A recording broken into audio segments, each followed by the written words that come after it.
Topics Chapter 7 Part 2. Income Tax Lawsuit. Tilden vs. United States. Used as a weapon to crush him politically. Income tax returns. New persecutions by the administration.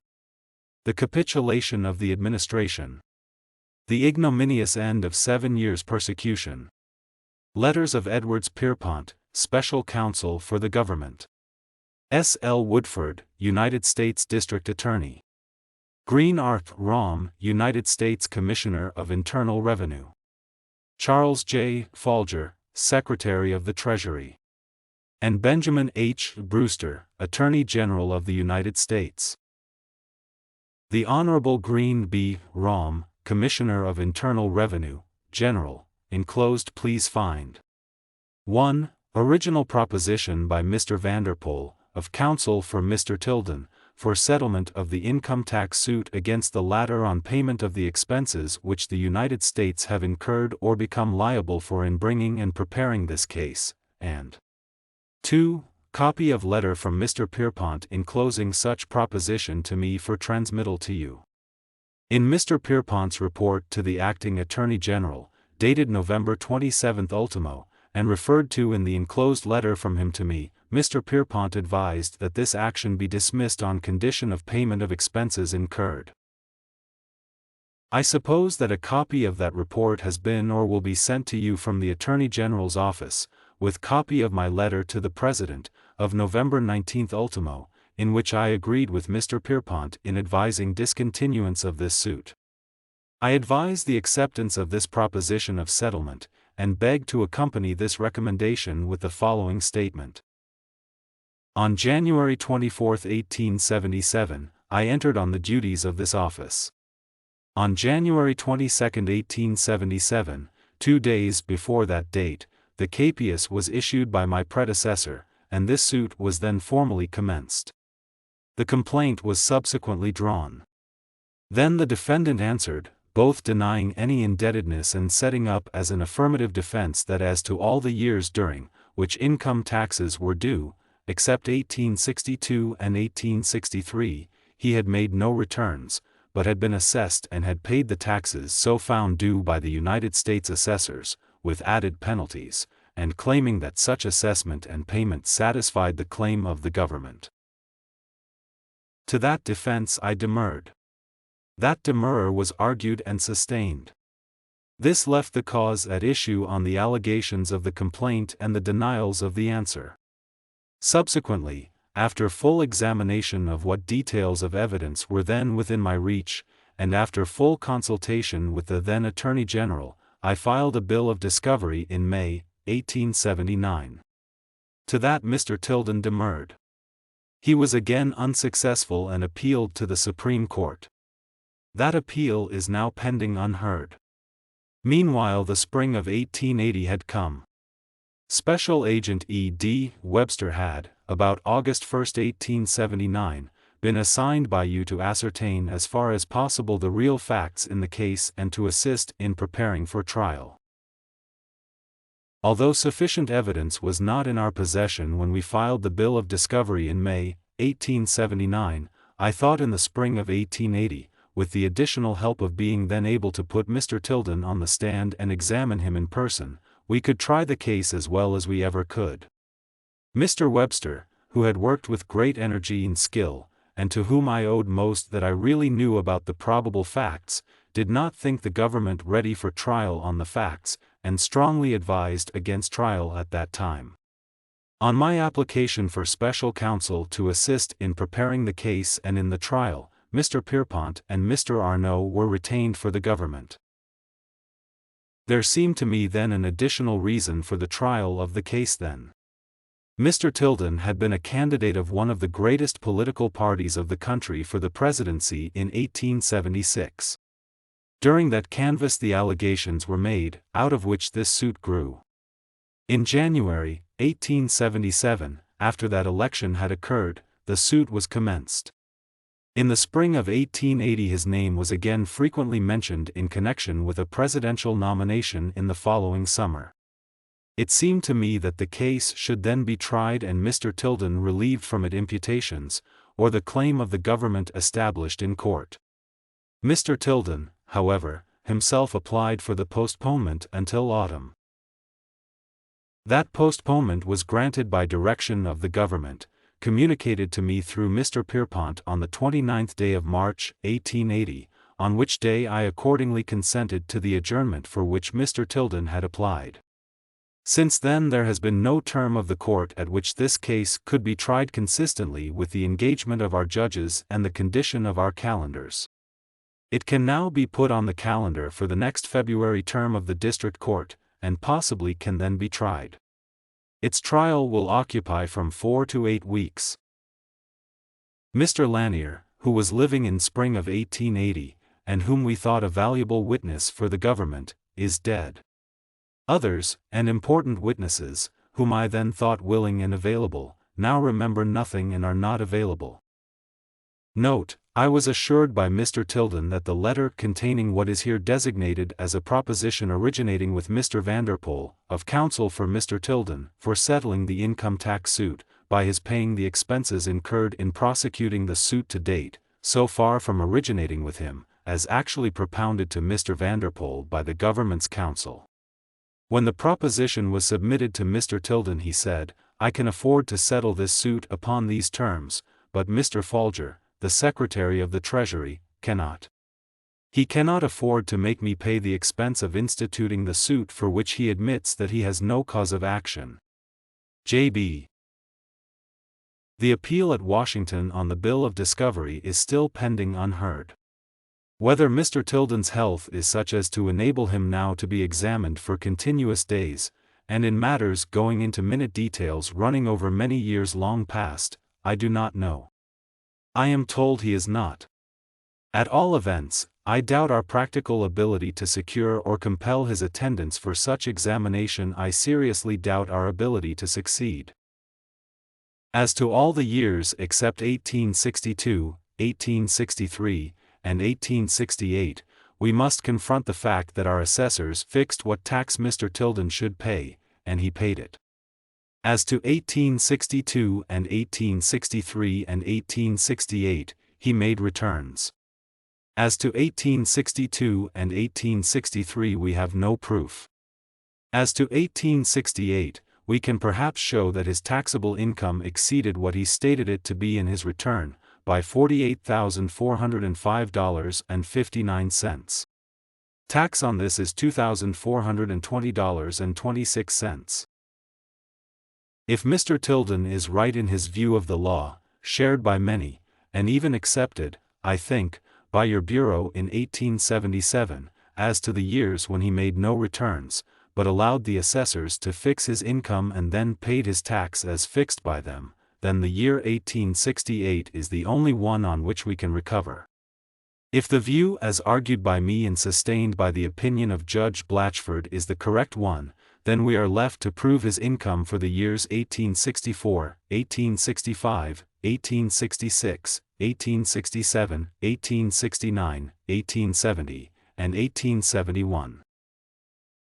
Of course, on the trial in the district court here, Judge Blatchford's decision will control, but I fully agree with Judge Pierrepont in thinking that arguments and references in the presence of the jury to the assessments by government officers, and payments thereon by the defendant, will affect the opinion and the verdict of the jury. Our case is not as strong as it was in the spring of 1880. The passage of time steadily weakens it. It should be dismissed or tried. I believe that the pecuniary interests of the government will be best served by accepting the offer of Mr. Tilden's counsel to have the case dismissed, on repayment to the government of all expenses incurred, or for which the government is liable in bringing and preparing the case for trial. Very respectfully, etc., signed, S. L. Woodford, United States Attorney. Greenby, Raum, United States Commissioner of Internal Revenue, to Stewart L. Woodford, United States District Attorney. Treasury Department, Office of Internal Revenue, Washington. December 23, 1881. Honorable Stewart L. Woodford, United States Attorney, New York. Sir, I acknowledge the receipt of your letter of the 10th instant, enclosing copy of letter of Honorable Edwards Pierrepont, of December 6, and the letter of A. J. Vanderpoel, Esquire, of December 3, in regard to the case of the United States against Samuel J. Tilden.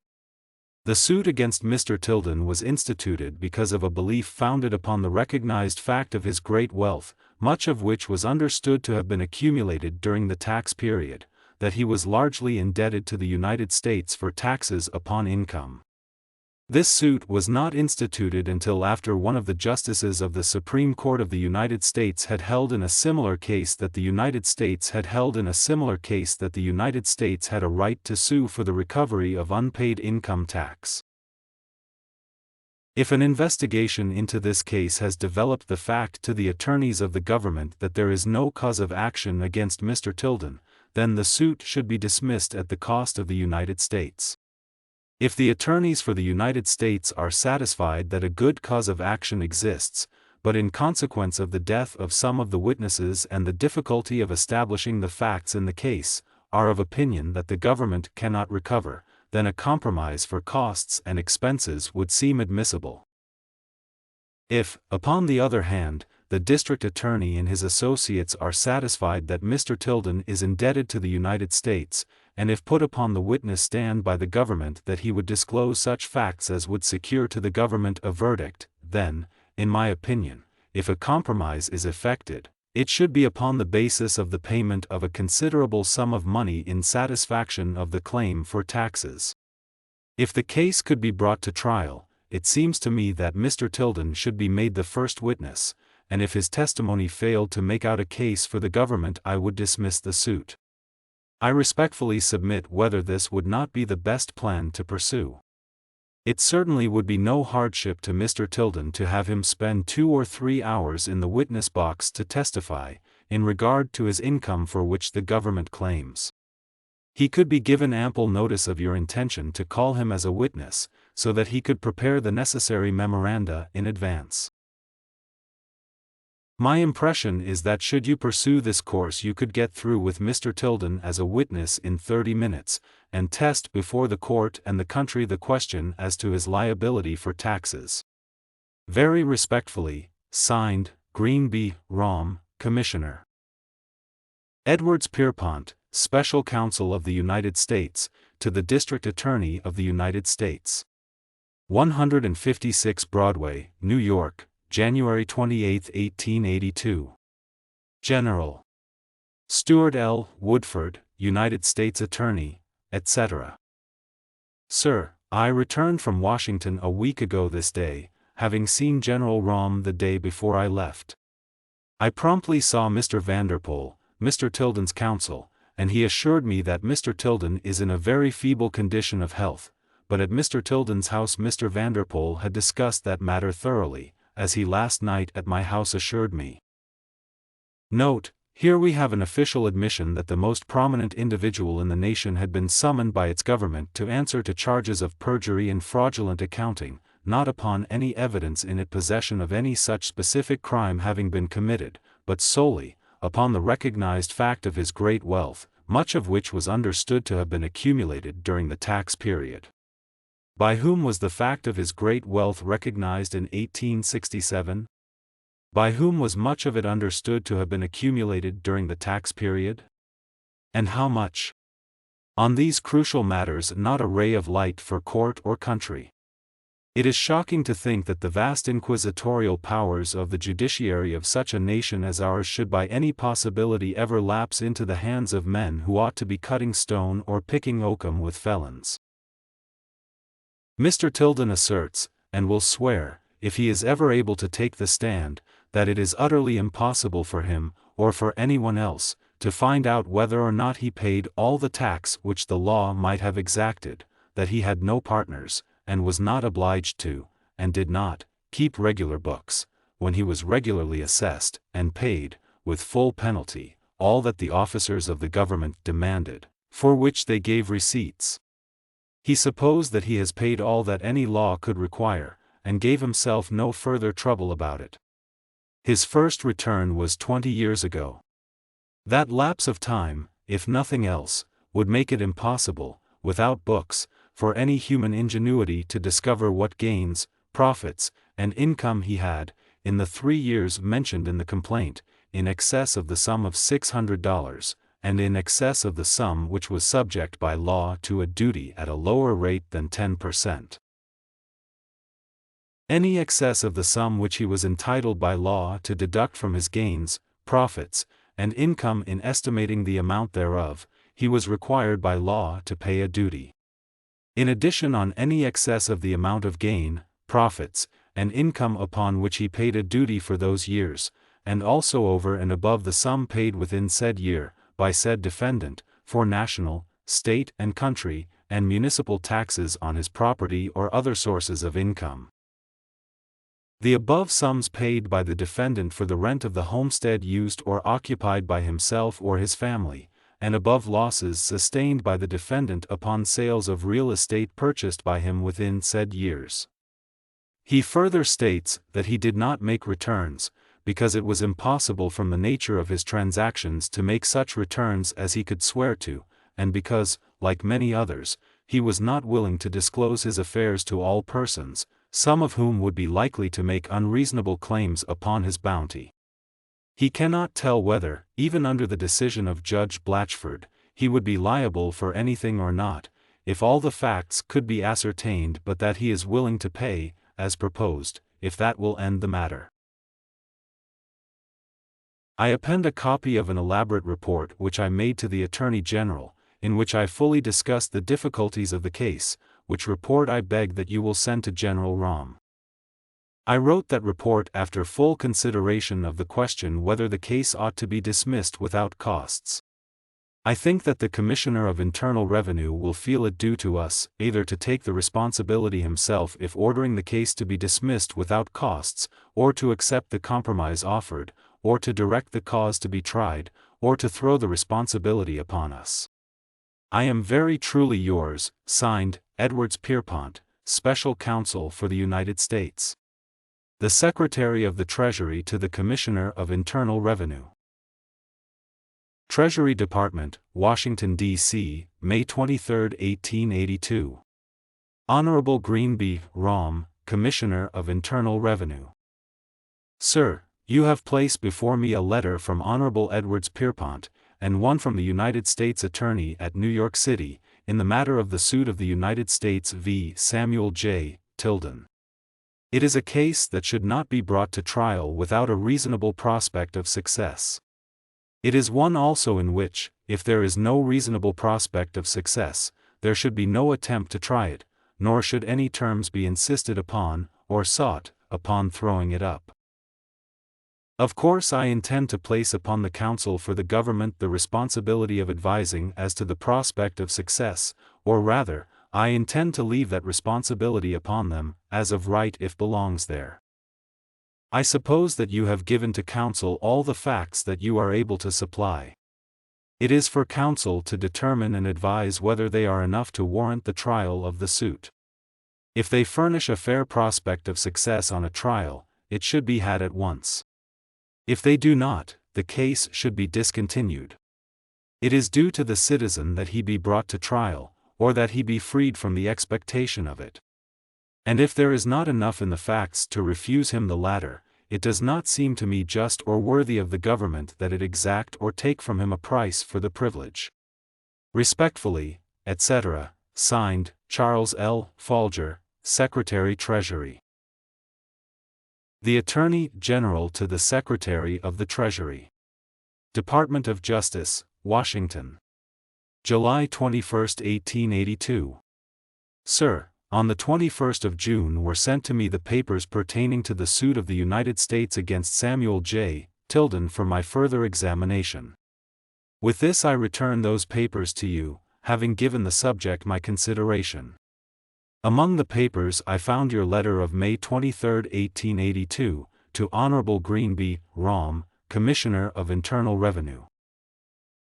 I will not undertake to review the subject, as I cannot express in more plain and direct terms the convictions that I entertain and the conclusions I have arrived at than you have expressed them in that letter.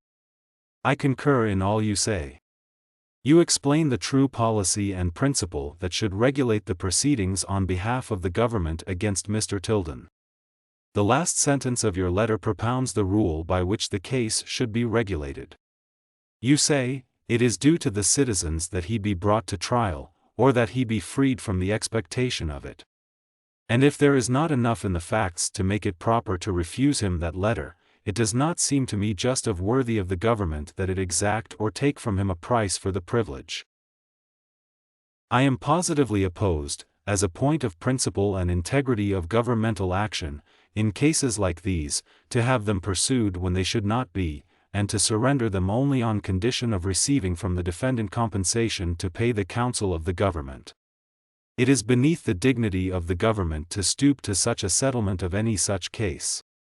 It would result in corrupt practices of the most frightful kind if the legal officers of the government could institute suits which they could not maintain, and then compound them by exacting large sums of money from the defendants, selling their peace to them as a purchasable commodity. The mere thought of such things is odious. Your letter is addressed to Mr. Raum. As the district attorney is directly under my control, is it your desire that I shall communicate these views to him? Mr. Raum may hesitate to do so. It seems there have been private counsel employed upon behalf of the government. To that gentleman Mr. Raum may have conveyed your ideas. If he has not, I will do it if you so instruct me. I have the honor to be, with great respect, your obedient servant, Benjamin Harris Brewster, Attorney General. Honorable Chas. J. Folger, Secretary of the Treasury. Secretary of the Treasury to the Attorney General. Treasury Department, July 25, 1882. Honorable Benjamin Harris Brewster, Attorney General, Department of Justice. Sir, I have the honor to acknowledge the receipt of your letter of the 21st instant, in which you are pleased to express your concurrence in all that was said in my letter of the 23rd of May last to Commissioner Raum, in regard to the true policy and principle that should regulate the proceedings on behalf of the government, in the suit pending against Samuel J. Tilden.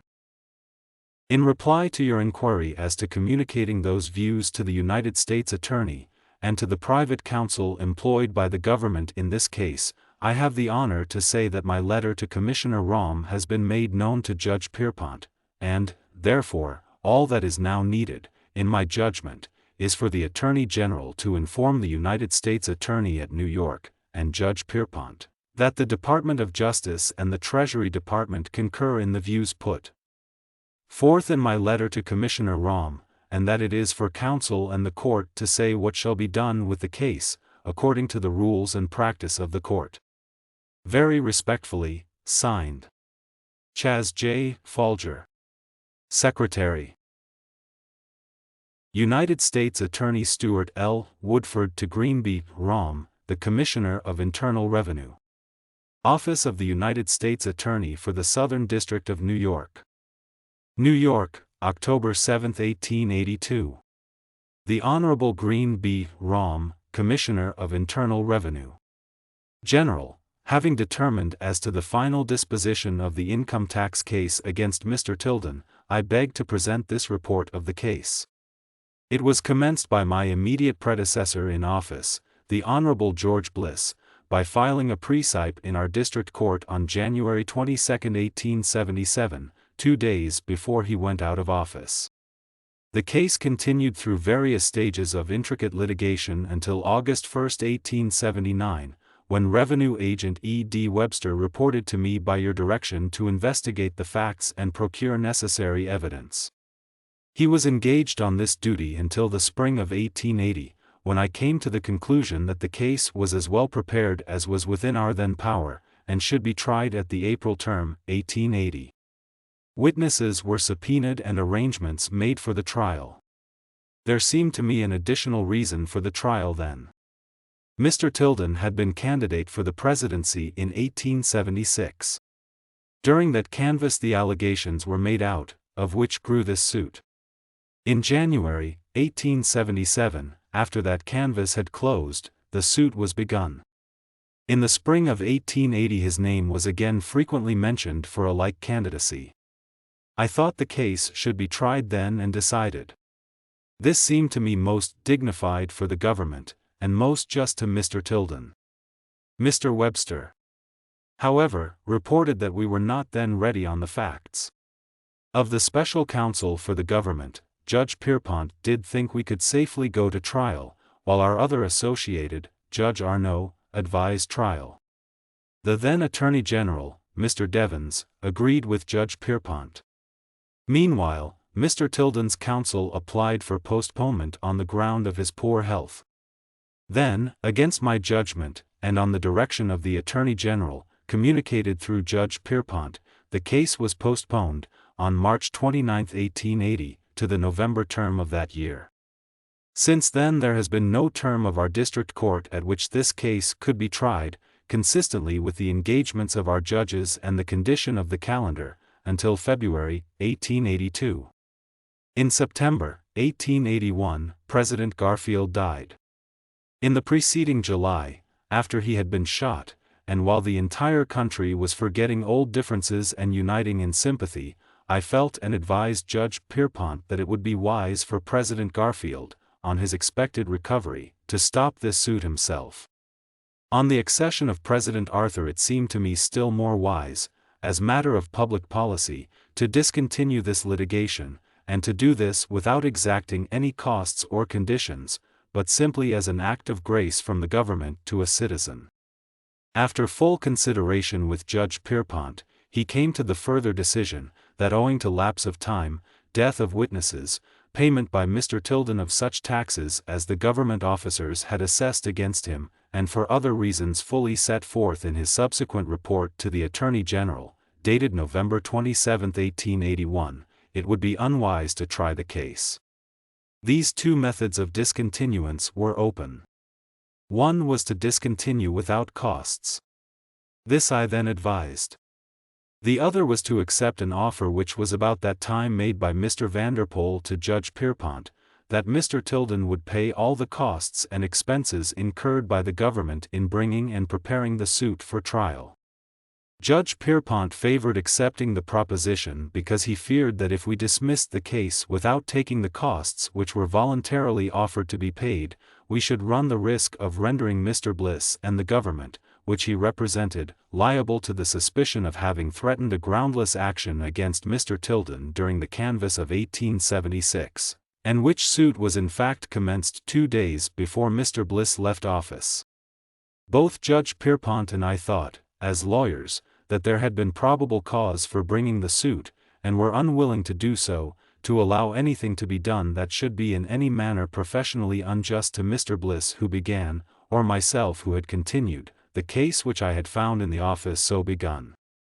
But I did not share in this fear. The case was here.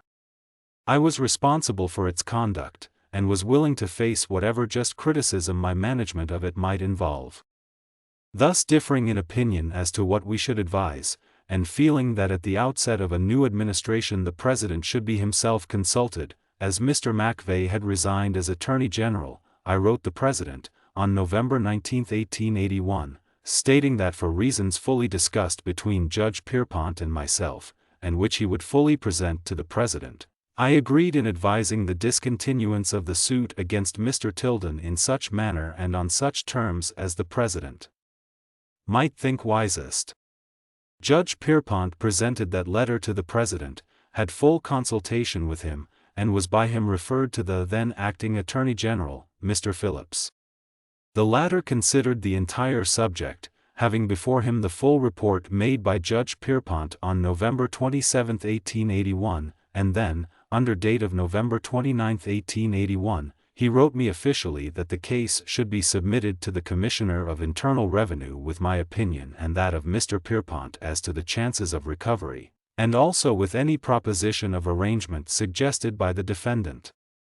The acting Attorney General added that this was a suit for money, the recovery of which had been obstructed by accident, and that the preponderance of reasons appeared to favor such arrangement as should be attended with least pecuniary loss. Such were my instructions from my official chief. The case and the desired opinions, with Mr. Tilden's propositions to pay the expenses of the suit, were subsequently submitted to you. You expressed your disinclination to exact costs or terms if the case was to be discontinued. The papers subsequently went to the Secretary of the Treasury. He returned them to you with a note dated May 2, 1882, of which you sent me a copy on May 18, 1882. This note stated that the proposition was to pay the costs and expenses of the suit and have it discontinued, that the government recovers nothing, that if there is any proof on which the government has an expectation of recovering, it ought to go on with the suit, that in either case it seemed to the Secretary solely a question for the counsel for the government that they should decide whether to go on or whether to discontinue or ask leave of the court to discontinue, that there is nothing for the Treasury Department to pass upon in such a proposition as this. On May 20, 1882, I wrote you, acknowledging receipt of the foregoing and asking whether I was to understand that if after consultation with Mr. Pierrepont we both agree that this action cannot now be prosecuted with any reasonable prospect of success, we are authorized to discontinue it without costs. I added that as we construe the Secretary's note this was his decision. I wrote you thus, because under the printed regulations of your Bureau I could not legally discontinue this suit without your express instructions. On May 23, 1882, you again wrote me, enclosing copy of a second letter from the Secretary, in which you gave me the express authority required. This letter of the Secretary also stated that the case should not be tried without a reasonable prospect of success. These letters were received on May 24, 1882. They were submitted to Judge Pierrepont at once. Almost immediately afterward, on the same day, I received a telegram from you directing me to take no action upon your letter of the day before in the Tilden case until I should hear further from your office and asking me to answer. Accordingly I telegraphed you in reply that day, acknowledging receipt of your order and promising to obey your instructions and take no action until I heard further from your office. The next day, May 25, I received a letter from Secretary Folger, dated May 20, but evidently written May 24, stating that he would probably be in New York City the next week, when he would try to see me on the matter of the Tilden case. He added that there were considerations which had come to him since writing his letter of the day before to General Raum which he desired to confer with me upon. He also stated that you, General Raum, had just shown him my telegraphic message in answer to your message sent to me that morning, which latter was sent at his suggestion. Although Secretary Folger came to New York soon afterward, we did not meet. He never stated to me that considerations on which he had ordered me, through you, to take no further action on your letter of May 23, in regard to the Tilden case until I should hear further from your office. Nor have I ever had the advantage of the conference with him that he so considerately suggested. After the receipt of your telegram of May 24, and the Secretary's said letter, I did not hear further from your office until July 27 last, when I received your letter of July 26, covering copies of letters from Attorney General Brewster to Secretary Folger, dated July 21, 1882, and from the Secretary to the Attorney General, dated July 25, 1882. These letters were of the same general tenor as the Secretary's letter of May 23 last, and left the matter to my final decision after consultation with him as to this case since that date. As the Secretary arrested the operation of his instructions of May 23 last from May 24 to July 25, for considerations that must have seemed to him serious and weighty, I feel that I ought to re-examine the case carefully, and I asked Judge Pierrepont to do the same. Yesterday I received his carefully reconsidered opinion, in which he adheres to his former advice that the case ought now to be discontinued. After thinking the whole matter over I have decided that there is not a sufficient prospect of success to justify that long, expensive, and difficult trial which will be necessary to present this complicated case fully to the court. The trial would necessarily occupy from 4 to 8 weeks, and the result would be very doubtful. I accordingly have this day sent to Mr. Tilden's counsel a consent to discontinue without costs. Very respectfully, signed, Stewart L. Woodford, United States Attorney. At a stated term of the Circuit Court of the United States for the Southern District of New York, held at the United States courtrooms in the Post Office Building, on the 23rd day of October, 1882. Present, Honorable Charles L. Benedict. Judge. Order, the United States of America against Samuel J. Tilden. Thus ended a vexatious litigation instituted solely for the purpose of defaming and discrediting the most eminent statesman in the country, instituted, too, without any evidence, at the instigation of a painfully notorious public officer, because of a belief founded upon the recognized fact of Mr. Tilden's great wealth, much of which was understood to have been accumulated during the tax period. For 6 long years Mr. Tilden was subjected to the expense of employing counsel and holding himself constantly ready for a trial of a suit. On the admission of its own officers, the government never had any evidence upon which it could prosecute it with any prospect of success. A republican form of government has always the power, and sometimes the disposition, to be despotic and oppressive.